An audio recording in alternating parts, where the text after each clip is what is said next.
आज United states of America ने TRF को डेसिग्नेटेड टेररिस्ट ऑर्गेनाइजेशन के रूप में प्रोस्क्राइब कर दिया है। मैं उस डेलीगेशन में पार्ट था जिसमें शशांक जी भी मेरे साथ थे, शशि जी के नेतृत्व में। हम कोलंबिया में थे। Colombia had given a statement in support of Pakistan. After our intervention, Colombia withdrew its statement and gave a statement in favor of India. Every country in the world which matters has stood with India. This is the diplomatic strength that has been gained. Madam Speaker, मुझे परशुराम जी की एक युक्ति याद आ रहा है।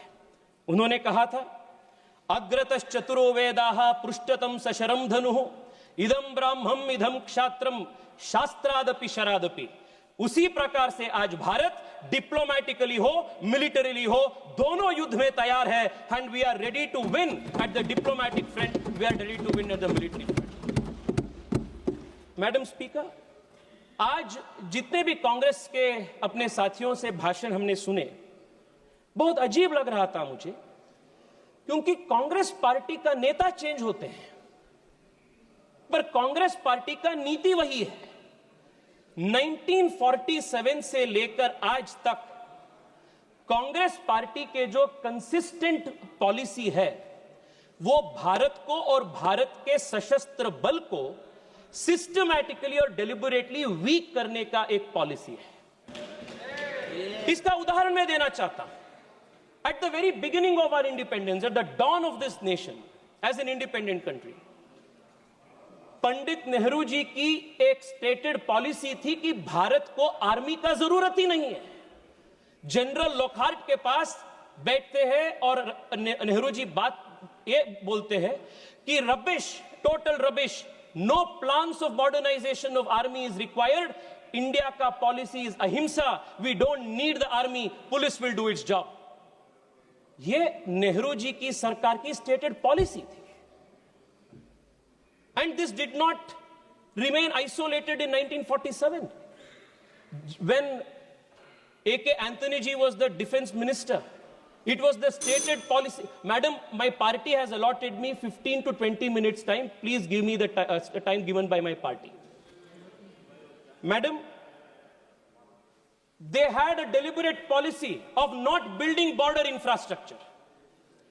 और देश के आर्मी में जाति गणने का काम भी कांग्रेस पार्टी ने किया था।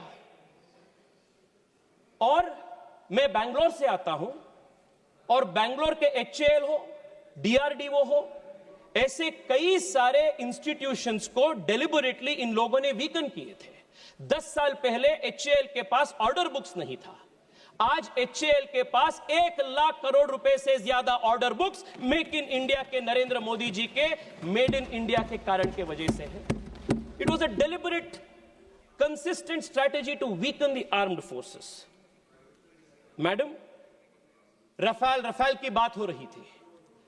The country remembers how the leader of the opposition in an extremely irresponsible fashion tried to derail the acquisition of the all-important Rafale, and they also tried to derail the acquisition of Tejas into the armed forces.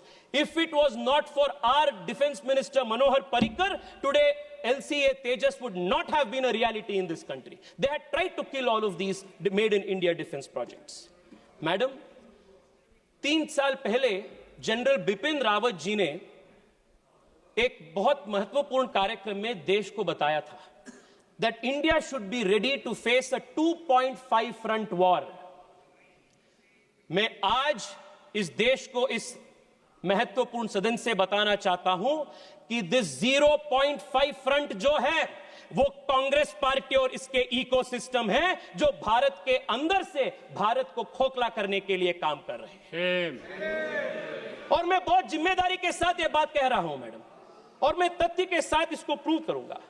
Madam, आज Congress party ने terrorism के बार इतना बड़े बड़े बात कह रहे, बड़े बड़े बात, but what has been the consistent policy of Congress party towards terrorism? Madam, एक ही उदाहरण देना चाहता हूं। 2004 में जब इनकी सरकार सत्ता में आई, what was the first step that they do? It was to repeal the POTA Act.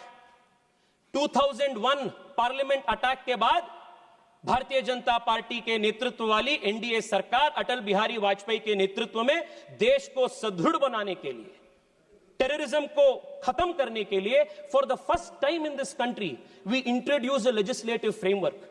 Madam, आप भी कांग्रेस पार्टी से आते हैं। I want to remind you, madam, when Rajiv Gandhi, हाँ मैडम, व्हेन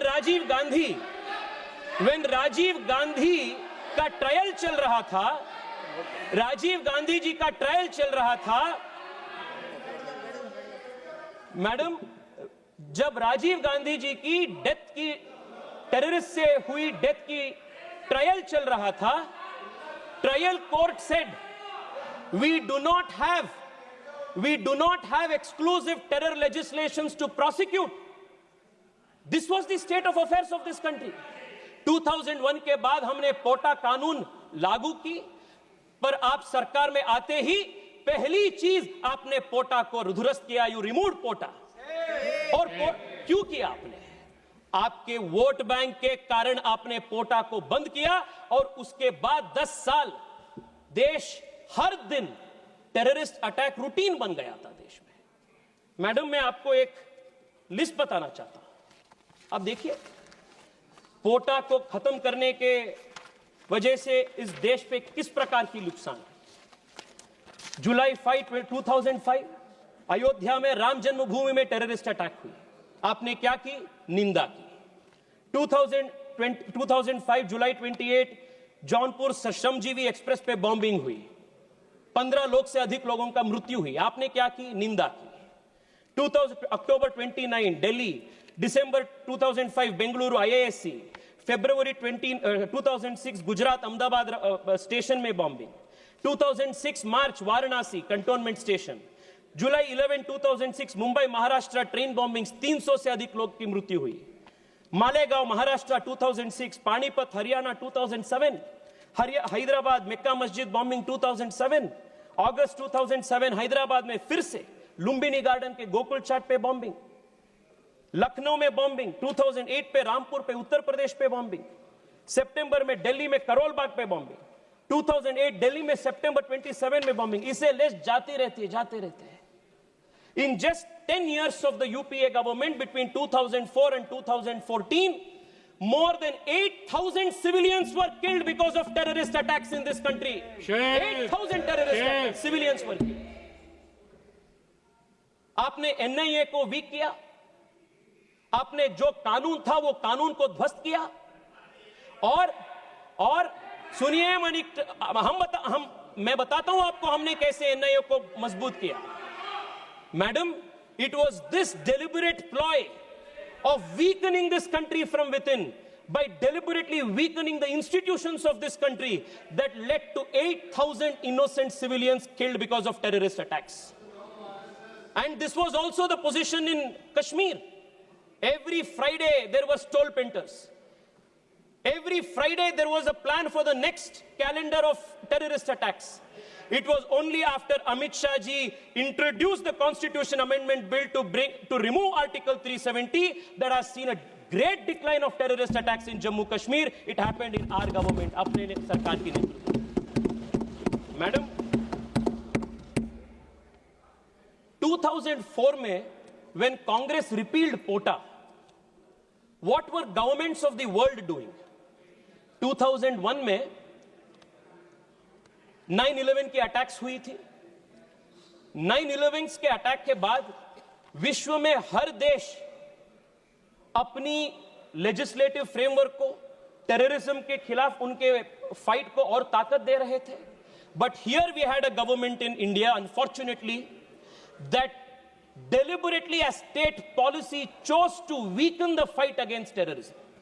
2004 में there is only one political party in the whole world which chose deliberately and very thoughtfully to repeal an anti-terror legislation, and the disfamy of that happens to the Congress party. This, the history of the country will remember it. Madam, आज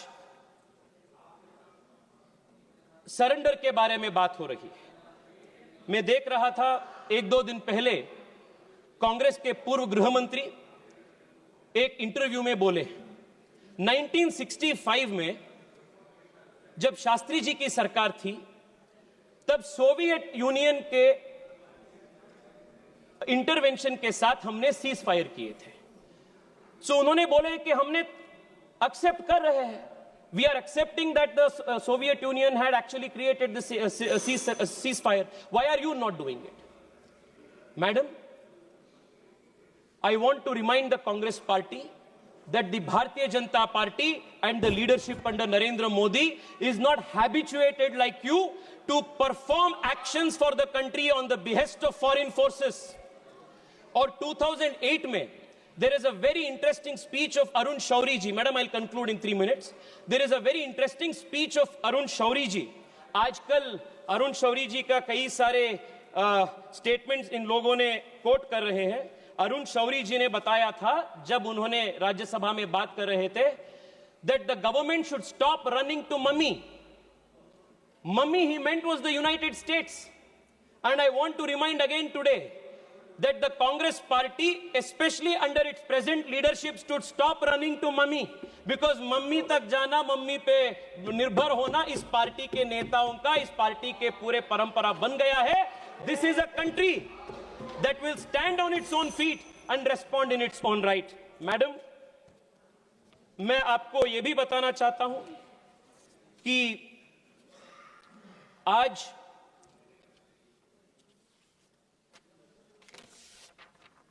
देश के प्रधानमंत्री जी के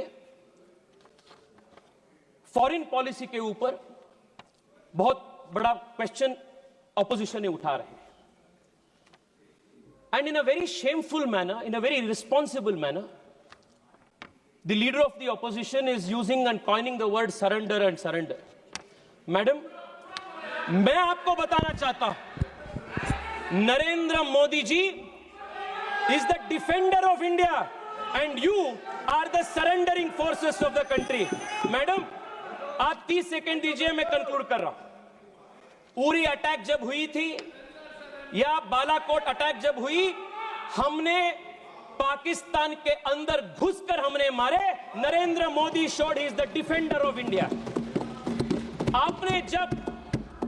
आपने जब Soviet union के दबाव में 1965 में आपने सीज फायर घोषित किए थे, you had surrender, that is surrender and this is defender. ये फर्क है।